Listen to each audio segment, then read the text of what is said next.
সাতক্ষীরার তালা উপজেলার শিবপুর গ্রামের শিশু আয়ান খান রুহাব বাংলাদেশের ইতিহাসে প্রথমবারের মতো কার্বন নিউট্রাল শিশু হিসেবে আন্তর্জাতিক স্বীকৃতি পেয়েছে। মাত্র ৮ মাস বয়সেই এই বিশেষ সম্মান অর্জন করে রুহাব। রুহাবের বাবা ইমরান রাব্বি পরিবেশবাদী সংগঠন গ্রিনম্যানের প্রতিষ্ঠাতা সভাপতি এবং মা আয়েশা আক্তার কিরণ সংগঠনের সমন্বয়ক হিসেবে কাজ করছেন। পৃথিবীর প্রতি দায়িত্ববোধ জন্মের মুহূর্ত থেকেই তৈরির উদ্দেশ্যে তাদের এই উদ্যোগ।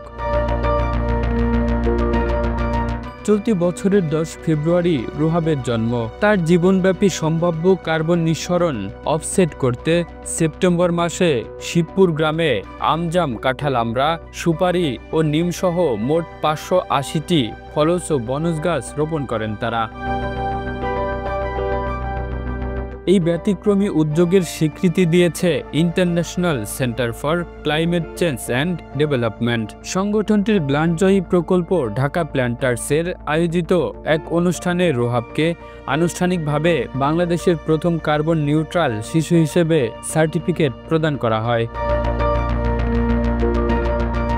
ইমরান রাব্বি বলেন, রুহাব যেন বিশুদ্ধ বাতাস ও সবুজ প্রকৃতির মাঝে বেড়ে উঠতে পারে সেই স্বপ্ন থেকেই গাছ লাগিয়েছি। এটা শুধু তার নয়, পৃথিবীর ভবিষ্যতের জন্য আমাদের ক্ষুদ্র প্রয়াস।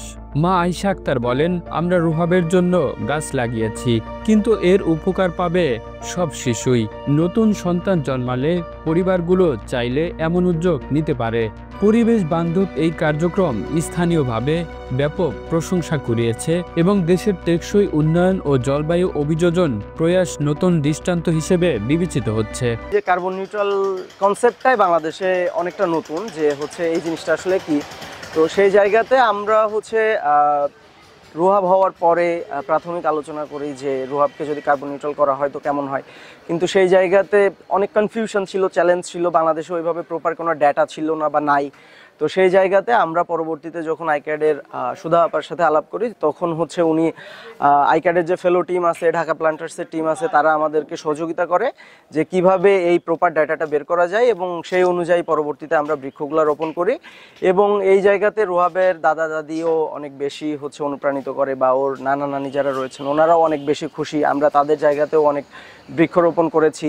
আর এই যে বৃক্ষরোপণের যে বিষয়টা বা কার্বন নিউট্রালাইজেশনের যে বিষয়টা, এটা আমরা চাই যে যেন একটা কালচার হিসেবে তৈরি হয়, যে যেমন মানুষের আকিকা দেওয়া হয় ঠিক সেভাবে যেন কার্বন নিউট্রালাইজেশনের ব্যাপারটাও একটা কালচারে পরিণত হয়। তাহলে দেখা যাবে যে আসলে বাংলাদেশে আমরা অনেক দুর্যোগ থেকে বাঁচবো, আমাদের এই যে নানান যে ক্ষয়ক্ষতি এটা থেকে বাঁচা যাবে। আর কার্বন নিউট্রালের মূল বিষয় যেটা, যে আপনি যে পরিমাণ কার্বন এমিউট করবেন পরিবেশে, এই পরিমাণ কার্বন গাছে শোষণ করে নিবে। এর ফলে যেটা হবে যে আপনার একটা নিউট্রালিটি বা নিরপেক্ষতা আসবে, বা ওই লেভেলটা জিরোতে আসবে। তো রুহাবের জন্য আমরা সেই কাজটা করছি, আপনাদের দোয়ায় সেটা সফল হয়েছে। এবং এটার একটা সার্টিফিকেশন দেয় আপনার ইক্যাড থেকে এবং ঢাকা প্ল্যান্টার্স থেকে। আমি তাদের প্রতিও কৃতজ্ঞ, এবং আমি সকলের কাছে দোয়া চাই যেন রুহাব সুস্থ থাকে এবং একজন ভালো মানুষ হয়। পৃথিবীটা বাসযোগ্যের জন্য আমাদের অক্সিজেন প্রয়োজন, আর সেই অক্সিজেনের জন্য গাছ প্রয়োজন। গাছ সবাই জন্য গাছ লাগাই, আর এটা সবার নিজের বাচ্চার জন্যই লাগাক, নিজের জন্য লাগাক। দেশবাসীর কাছে এটুকু দোয়া আশা রাখবো, আর সবার কাছে আমার ভাইয়ের জন্য দোয়া রাখি, আর সবাই যেন সবার বাচ্চার জন্য 2-5টা গাছ লাগায়। তালা উপজেলার নির্বাহী কর্মকর্তা দীপারানী সরকার জানান, রুহাবকে কেন্দ্র করে যে উদ্যোগ নেওয়া হয়েছে তা সত্যি অনুকরণীয়। শিশু জন্মের সঙ্গে প্রকৃতির প্রতি দায়িত্ববদ্ধতা দেখানোর এটি এক অসাধারণ উদাহরণ। আন্তরিক ধন্যবাদ এবং ওই বাবা মা প্রতি কৃতজ্ঞতা জানাচ্ছি, যার বেবিটাকে কার্বন নিঃসরণ বেবি হিসেবে ঘোষণা করা হয়েছে। আয়ান বেবিটার নাম হচ্ছে। তো তার বাবা মা সেই বাচ্চাটাকে, সন্তানকে যখন গর্ভে ধারণ করেছে মা, তখন থেকেই তাদের একটা প্ল্যান ছিল যে তার বাচ্চাটা যখন জন্মগ্রহণ করবে তার পূর্বেই তারা 580টি গাছ লাগিয়ে তার জন্মের পর থেকে সে যে পরিমাণ কার্বন নিঃসরণ করবে তার থেকে বেশি সে তার বাচ্চাটার যে অক্সিজেন প্রয়োজন সেটা ওখান থেকে পাবে। আসলে এটা সত্যি একটা যুগান্তকারী উদ্ভাবন চিন্তা।